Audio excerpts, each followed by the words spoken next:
Brownout sa linggo kung sapat ang supply ng kuryente sa kanila ng mga power generator. As long as there is sufficient and adequate supply that will be coming from the power generators, as long as that is adequate, we would like to assure all our customers na ang Meralco ay makakapagbigay at makakapag-distribute ng electricity in our franchise area. We'll do our best, yeah. Pagka hindi natin napanood si Manny Pacquiao, malaking disgrasya yan. Yan na talaga ang that is a national catastrophe. Tinatayang aabot sa 440 megawatts ang kulang na supply sa Luzon ngayong araw. Nakaranas din ng bahagyang brownout ang Visayas. Pero nananatiling mahaba ang brownout sa Mindanao na may kakulangang 650 megawatts na supply ngayong araw. Bernadette Reyes, Nakatutok, 24 Oras. Mas matindi ang problema sa kuryente sa Mindanao.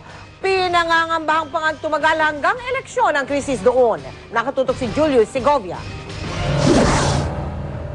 Halos 9 na oras na ang brownout sa South Cotabato, kaya dismayado na ang mga negosyante roon. Nadidiskaril kasi ang operasyon ng kanilang negosyo. Nasa state of calamity na ang buong Mindanao, pero di pa rin masagot ng DOE kung paano maibabalik sa normal ang supply ng kuryente roon. Ang pag-setup pa nga lang daw ng modular generator sets na isa sa mga opsyon ng gobyerno, kakainan ng mahabang oras. Kaya sa araw ng eleksyon, malamang mawalan din ng kuryente ang malaking bahagi ng Mindanao. To be safe, maybe 2 months to 3 months, no? At most 4 months. If we go full blast, accelerate the leasing of these modular gen sets now. Noong 2004 elections, sa Mindanao ang sinasabing nagkaroon ng malawakang dayaan. At kung kailan matatapos ang problema sa brownout sa Mindanao, di masagot ng kalihim.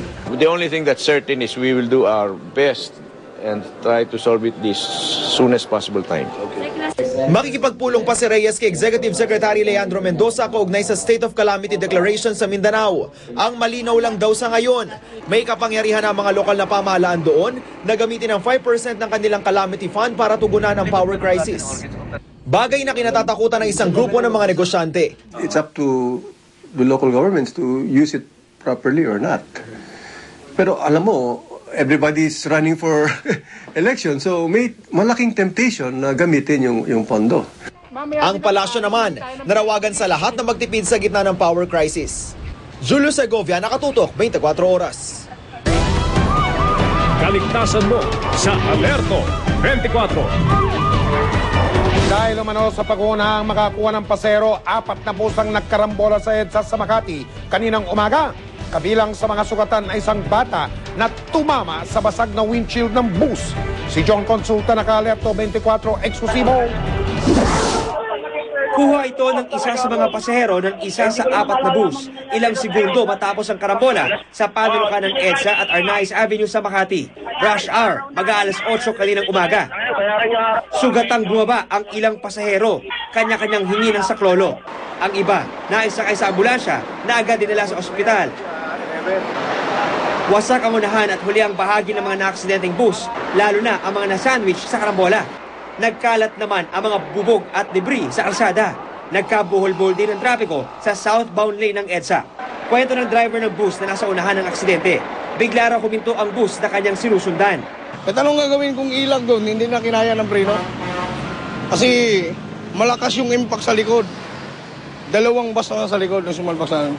Pero ayon sa mga otoridad, ang pag-uunahan daw ng 2 sa mga naaksidenteng bus ang siyang naging ugat ng karambola. Bagay na pinatunayan ng ilang mga nadamay na driver. Nagigit-gitan yung 2. Yung Centros, nag-uuna, nagigit-gitan. Pag preno nito, nasabit to ng isang Centros. Pagkasabit ng Centros, sumabit na rin yung joycell. Kasunod yung pag preno nila, pagtigil nila.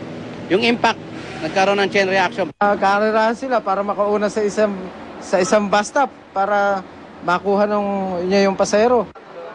Karamihan sa mga biktima sa ulo, bibig at paa ang tama. Na-examine at na-x-ray na sila pero pinapabalik pa rin para sa karagdagang eksaminasyon para matukoy kung may internal head injuries.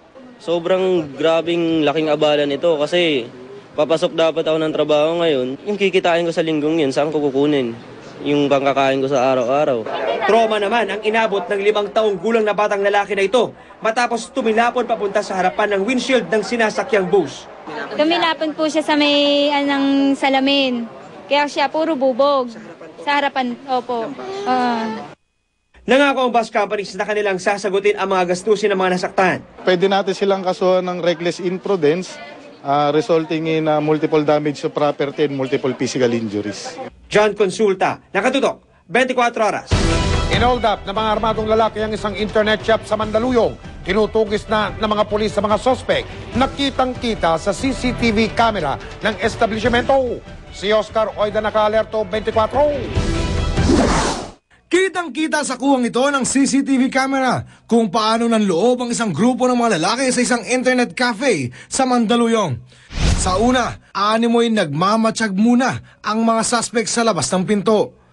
Malaon, pumasok na sila sa loob. Makikita dito yung tatlong hold-upper na isa-isang pumasok at kitang-kita nga dito kung paano nag-announce ng hold-up. Agad namang umaksyon ang Mandaluyong PNP kaugnay ng kaso. Nagkukonta kami ng follow-up operation para mahuli sila. Panawagan ng mga otoridad sa publiko. Ako'y nananawagan na rin sa mga nanonood na kung sino man ang nakakakilala sa mga taong ito ay tumawag dito sa aming tanggapan para ipagbigay alam ang kinaroroonan nila sa telephone number 571-604. Mas makakabuti rin daw kung sisikapin ng mga may-ari ng mga establishmento na magkaroon ng CCTV camera para malabanan ang krimen. Oscar Oida Naka-alerto, 24. Isang paaralan sa Baliwag sa Bulacan ang inirereklamo dahil sa umano'y sapilitang paniningil ng graduation fee. Itinimbre ito sa amin ng mga magulang nang mapanood dito sa 24 Oras ang pagbabawal ng Department of Education sa paniningil ng ganito. Nakatutok si JP Soriano, exclusive. Nagsumbong sa GMA News sa mga magulang dito sa Barangay Tangos, Baliwag, Bulacan. Sa pilitan daw na naniningil ng 400 pesos na graduation fee ang pamunuan ng Jacinto Ponce Elementary School. Mabigat na raw ang halagang ito sa kanila. Ang bunso ni Nanay Melissa, gagraduate sa March 30. Yun po kasi sabi nila pagka hindi daw po nakabayad, hindi daw makakagraduate. Si Nanay Marie naman, nag-down na raw ng 300 pesos para sa anak na gagraduate. Pero nang mapanood sa 24 Oras ang pagbabawal ng DepEd sa paniningil ng graduation fee, agad siya nagsumbong sa GMA News Text Balita. Kung po malapit na rin graduation, wala na rin kaming magawa, ganun. E di magbayad na lang kung may babayad. Mabayaran ng paunti-unti. Bukod sa 400 pesos na graduation fee, naniningil din ang eskwela ng certificate fee para sa mabibigyan ng special award. Noong nakaraang Pasko, lantaran daw ang paghihingi ng pamasko ng prinsipal. Pinamigay nila sa bawat bata, bawat estudyante. Nanghihingi daw po sila ng aginaldo. Pinuntahan ng GMA News ang Jacinto Ponce Elementary School. Inamin ng officer in charge ang paniningil ng graduation fee. Pero yung 200 pesos daw ay voluntaryo ng ilang magulang. Dumaan din daw ito sa konsultasyon. Ang 400 pesos gagamitin daw para sa toga, renta ng mga silya, speaker at litrato. Nasa pangangalaga raw ng isa nilang guro ang pera. Yun po, nanggaling talaga sa kanila. Hindi naman namin sinabi na sila ay siningil automatically ng gano'n. Dumating lang, nag-arise lang sa ganong amount nang sabihin nila yung mga gusto pa nila doon sa graduation. Inamin